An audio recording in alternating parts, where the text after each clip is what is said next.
All right. Well, moving on.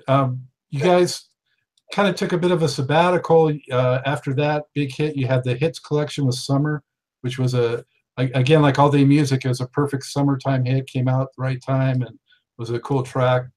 But can you talk about what happened?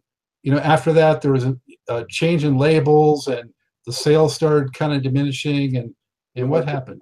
Artist, the MCA, and that was that we had this saying in war, because we were like all like searching for that big old thing at the end of the rainbow. It was called a glob, and in layman's term, a glob was a big chunk of money that we said, well, I'm going to wait that glob, you know, while we're the glob. And they said the only way you're going to get a glob is you're going to have to go from United Artists to MCA Records, and then you get your glob. Okay, dokie. So that's what happened. So we made the transition to a record company that knew us to a record company that had no clue who was MCA. And to me, that we put some of our most non-memorable records on MCA. Glob, all right, but it didn't last too long. Well, you know, at that time too, you know, when we got that glob, all of a sudden that's when people started coming up with, you know, recouping certain money. You know, that's exactly what happened. That's exactly what. So you got your glob, but no, we didn't get the glob. It was like, so these things were now they can see, everything we got wasn't earned. It was considered an advance. Chinese food at the studio. Advance. We got to take off overtime in the studio, like when we thinking it, because you got to be careful with that. So the glob went from being a glob to being a glip. No, it was everything we got money for was written as an advance. Yeah. And now they want to and then they want to get that money back that we got in advance. We never earned anything. And so when they would get a huge, because now war has a certain value, and now we go to MCA Records and they give X amount of millions of dollars, right? That there was going to be somewhere to us and say, but you owe us. Right. Because that's the next thing we end up with, having very little or nothing. And we still, and even then we were not out of the red.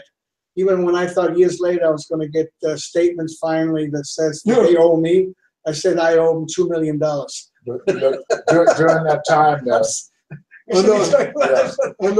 no, they call it the old Hollywood shuffle. So, wait a minute. During that time, which really had an impact on us, B.B. Dickerson left the band. Yeah. B.B. left the band. During that time, there, Charles Miller left the band. And we started getting replacement players in there that didn't have that magic. That right there was taking the whole heart and soul out of what we were doing, because the chemistry was gone. And you could bring in another bass player. They were great musicians, but they didn't have the chemistry. They had no clue of where BB was, where Charles was, and how to make that type of music work again. During those days right there, you say the decline. Is that what your word you said?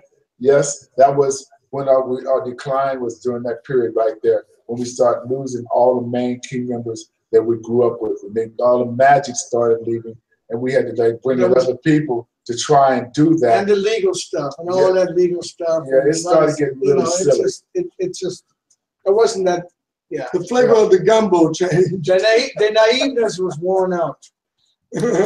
Was some of it also just changing times? Disco came and went. Right. The new wave came in, and the music video age came in. You know what? I disagree. Just because it's a new technology, that's not an excuse for what. It wasn't technology, it was music. Because everybody started thinking, well, it's got to be 120 beats, 120 beats. The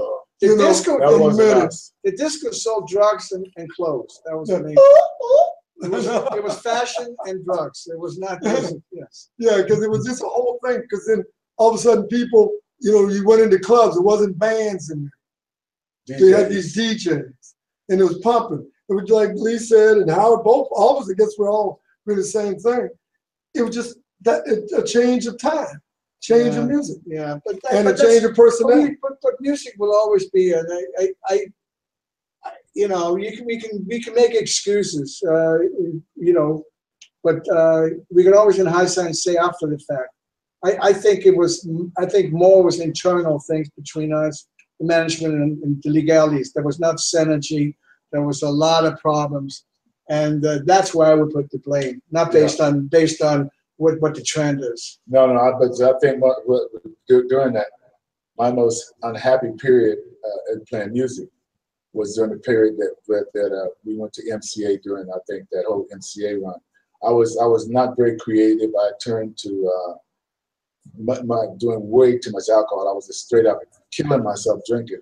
But that was my just like disappointment with myself and my music and the way it was, and not being happy with everything around me, especially the music, because the music was, we did a song, World is a Ghetto. And here we come back doing a World is a Ghetto disco version of World is a 120 Ghetto, beats. which was like, where did this come from? How could you even think about turning World is a Ghetto into a disco song? That was really sorry. Yeah, because see, when you start trying to copy what's on the radio, by the time it comes out, it's old. Oh, that was terrible. We had to be creative. The moment we stopped being creative, being creative and true to ourselves, and then wanting to try to, stay in the business by, what's on the radio or what they're playing today. Maybe we can make something. Yeah, that's when you start falling. Can't do that. That's always a bad way. And that's we went through that whole period, and it was not very nice. But the thing is, when you could go through that period and still fall back on yourself, someplace in it, you still confine yourself as a band, as people. So here we are today. There's probably things in between there, but we had to say we're survivors, and we really care about what we started, the music that we started, and go back to that. And you know what? And you're right about the influences, even though I think the main problem was how we all were together. Steve Gold and Jerry Goldstein, all that. Right, but that was an influence at the same time I would agree with, because of the disc era and all that stuff. The music band, and then to throw that in, and they want us to wear these. Where everybody started changing. Like the Beatles, clothes. The Village People. Yeah, and then we had Outlaw with the thing. It's all that cutesy. It's like asking us to start doing the doo-wop dances. I mean, are you kidding me? A party over there.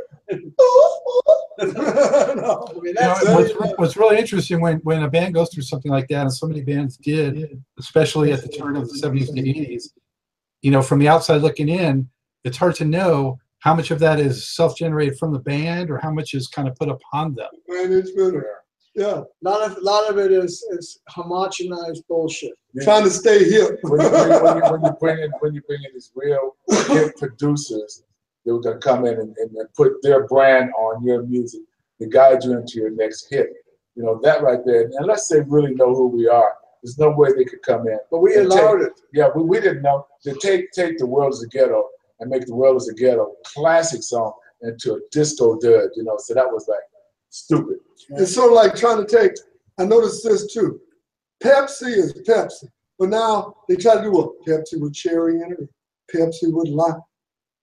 But it's still, there's a certain, you got to just stay there. And I think that, musically, as individuals, I know this.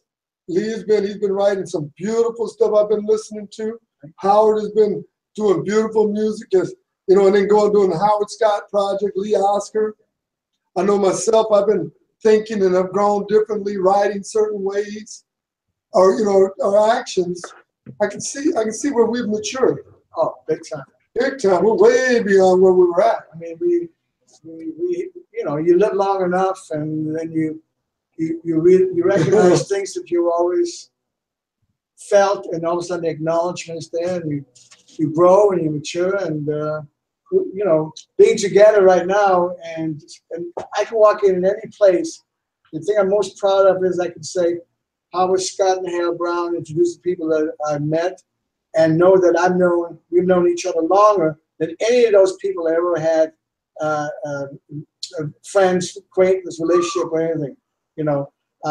That speaks a lot. 1962 here and 1969 there. But look, after all those years we've been through, everything we've been through, the ups, the downs, the ins, the outs, the heartaches, because it hasn't been very. And the happy times. Happy times. We have had great times, but we've had times that weren't so great. But when you take all those things and put them together, and you could come out on the other end, and you still got your sanity, you still got your brothers, you still got love. One thing about it is, if you care enough, like we do right now, we're sitting here in Seattle, Washington, not to just tell the world how we feel. We're telling each other how we feel about each other. And through that right there, we can sit back and make some of the most beautiful music in our minds. We've already done it. So all we got to do right now is just take it to the next level. So that's just the way I feel about it right now. I came up here to Lee's home in Seattle, Washington, all these tall ass trees, nothing but trees around here. But man, this is one of the most peaceful places. Is that a bear I see over there, Lee? No, that's his name. Oh no, that's the name. One of the most peaceful places I've been to create. So I'm gonna, after we get through doing this, I'm gonna grab that acoustic guitar that we got back there and sit out on one of these porches or the trees, whatever, and just start playing because I feel it right.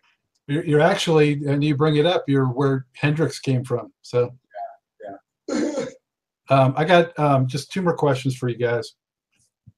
And that is, one, you know, you mix so many different kinds of music, but I want to ask you specifically, you know, what does funk music mean to you? And why do you think that people continue to seek out that kind of music?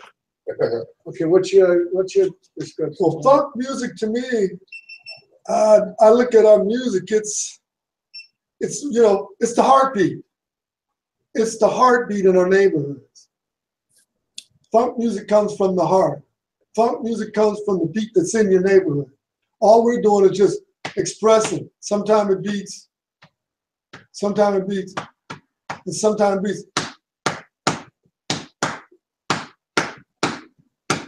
You know, it's the neighborhood. If your heart goes like that, doctor will say there's something wrong. You better go take No, they look at me and say, dang, man, you still got that at 71?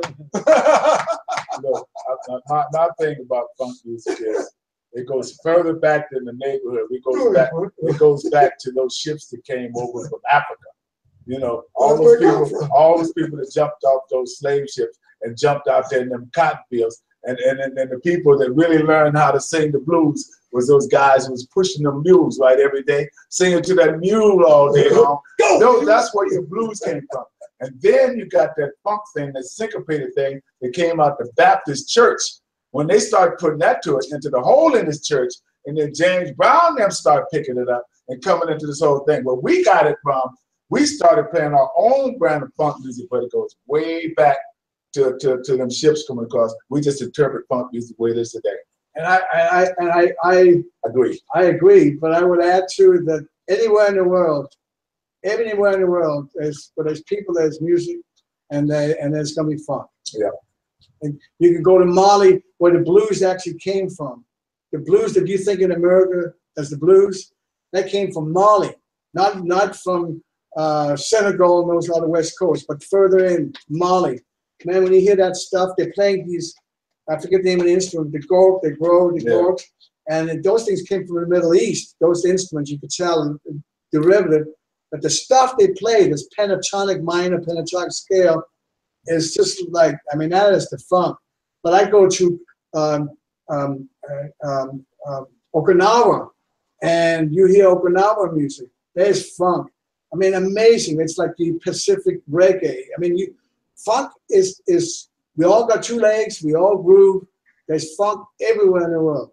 You know, it doesn't mean it's the same instruments, but if it's funky, it's funky. But if it's a groove, it's a groove. But you can't dance off that fucking Okinawa. Yeah, you can. Yeah, you can off a James Brown Award. Yeah, you can. Not the same dance. I'll play something. We go back to that. No, but not the same dance. What about that? Wait. If that's the case, how come they didn't play Okinawa music on Soul Train? Well, because of image. That's okay. Because of image. Why would they play Mali music? Because we interpret it a different way. We interpret it with war music, which encompasses all that. So we are not everything. That's it. Our music, war music, was funk music. Yes. Everybody in the world has some funk music. Yeah, right. Okay. We're not the only ones. All right. So I got to bring up something that I think is a great injustice that I'd be remiss if I did not bring up, and that is, how can war not be in the Rock and Roll Hall of Fame? So I want to, ask, how can people help make that a reality, and why has it not happened? Why? Because they know that the group out there that's traveling as war is not war. There's only one guy out there, Lonnie Jordan, love you. One day you'll wake up But those people up there, they know you can fool some of the people some of the time, but you can't fool all the people all the time. There's a thing I heard before I left up out of Long Beach. They think that War was a Mexican group or Latino, however you want to say it. But see, that's not true. And then that's the biggest problem. I think that they're waiting for us. Yeah, they're waiting to see that the original members receive the justice that we should receive.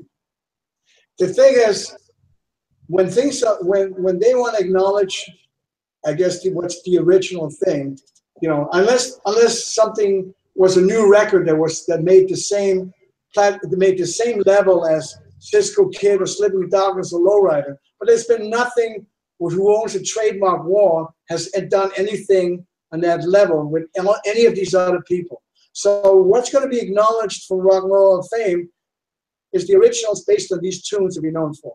That's being cluttered because, as Harold says, they're marketing War as the evolution of War. So we are like the first members they show, and then they continue showing other people that come in and out that Jerry Goldstein has had under the name War. So by being an evolution of War, what the heck does that mean, right? And so if they're going to embrace War, and the sync rights is also going to be needed, because if they're going to videotape something in celebration, they can't even show it, even though we're the authors of those tunes, unless they get sync rights. So there's a conflict in celebrating something wonderful with the legal bullshit that they have as a halo over everybody. And that's the part, I think, that it has been condescending and stopped us being acknowledged as I feel we should be. If we get acknowledged as who the composers are, rather than using the name War to celebrate those tunes, that might be an angle that we've talked about that maybe Rock and Roll Hall of Fame should acknowledge, because that would be the real ticket. Because they can't say add other people evolution who wrote the songs. They can only evolution of the name, brand name War, you know. And I don't care about that as much as being acknowledged for what we achieved. So as composers and what we did, rather than calling it original War, call it the original, you know, composers, artists, perform whatever it is of these tunes. And then if your fans and people that are listening and watching us today, if they insist on War being into the Rock and Roll Hall of Fame, if they get together and just pick it, and just like say, okay, enough is enough. We want the band. If we really love to be in the Rock and Roll Hall of Fame, then we will be there. No, because they're afraid that by saying okay, that Jerry's going to bring in the band called War Now. In other words, no, I'm saying is that is the schizo. That is the phobia that, because they almost got through. I heard that they almost were being fooled that I call it phony band, but the band under the name War, that is cover not, band. Yeah, the cover band, whatever you want to call it, but they almost got in and they caught it just in time a few years ago. That's what I heard. And so they're little what's the word I'm looking for? Skittish. That's the word. They're a little skittish, and they don't want to get into legal stuff and politics. That's not the music business. That's the point. It feels dirty. It feels messy, and unfortunately, that's what we had to survive. If they can deal with bands like Creedence Clearwater Revival, they had a big thing. They got in. There's been other bands that have had friction and they've gotten in. So probably because they had friction, but they didn't have somebody trademark issues. They didn't have even the trademark issues. They didn't have a guy like Jerry Goldstein or somebody who's better than anybody in playing those games. I thought Eric Burdon of War could have been in. Yeah, I mean Jerry Goldstein is brilliant in keeping his line of what he can claim, and it's all based on legal stuff. And most people in this world, he thinks he plays a better game than them. Most people are not that good at that game. They don't want to deal with the legal stuff. They want to have fun and do music and make good business. And we are in this thing where it carries over into things that makes people vulnerable if you know, I mean, in other words, nobody wants a scandal. So so we kept, I think, anyway, that's my take. They don't want a scandal. Yeah. Well, I think that a change is going to come. My prayer is that one day we can resolve all of our issues. Especially when you become old and you want to be forgiven. Hey, I'll be 90. No. If you can say, I'm so sorry. Let you guys I think that we're going to resolve that issue. I believe, I have faith that it's going to get resolved some kind of way, but it's going to come in such a way that we never even expected. I feel that I'm hoping that one day we can actually resolve our issues. We can travel as Wawa. And we can travel as that, and we can do one great album with the contribution of Lee Oskar, Howard Scott, myself, Lonnie Jordan, and BB. And BB in the next video. I'm looking that that'll come, and I don't know. It's going to be a heck of a chapter. But we can do it without using that name. Yeah. How about like a band, a band challenge where winner takes all? I think you guys would win that. So. Yeah, we got more. Well, what else? Anything else, fellas? Well, I wanted to just make sure that viewers know what to expect from the LowRider Band, and you guys, are you going to be touring a lot? Are you going to make some studio music? I'll tell you what, we have decided to call ourselves a rare commodity. We are that. That's what we are, rare commodity. Because we cherish not only what we've done all this in the past up to now, we cherish what we do musically and spiritually together and individually. So for us, anytime we come together and do what we've always loved doing, we want to be embraced by the promoters and that as a special guest, as a band, as a rare commodity.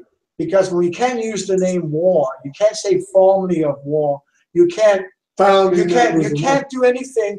Most people in the industry don't feel they have enough to reel in, sell tickets. They'd rather have a phony band as long as they can use the name War, because at the end of the day, they're interested in selling tickets. They're not so much interested in sympathetic, or we don't want sympathy anyways. But all the things that don't work in their business is not going to be then on the table. And so we have a thing that's called a rare commodity. If you can afford us, we'll be there. And how can folks best keep up with what you're doing? Sorry? I'm sorry.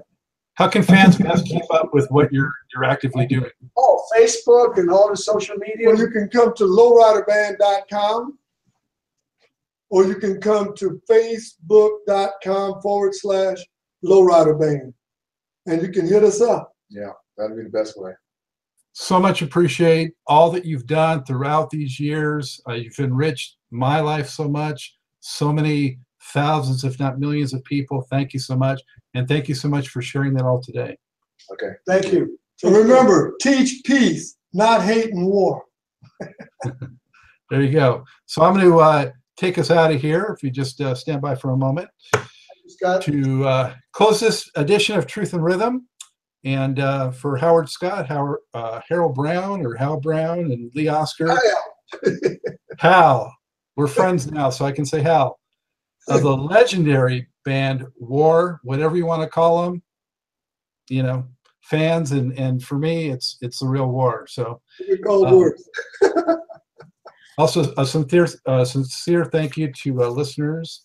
And if there's someone that you'd like to see on the show, shoot me an email at scottg@funkandstuff.net and let me know. We'll try to get it done for you. But make sure they understand we are not allowed to say war, formerly of War. That is not what we can't do that. We can't. But you can. I'm saying it. Yeah. I understand. So until next time, on behalf of Harold, Hal, Howard, and Lee, this is Scott Goldfine saying, keep on vibrating to the rhythm of the one. Thanks, guys. Thank you.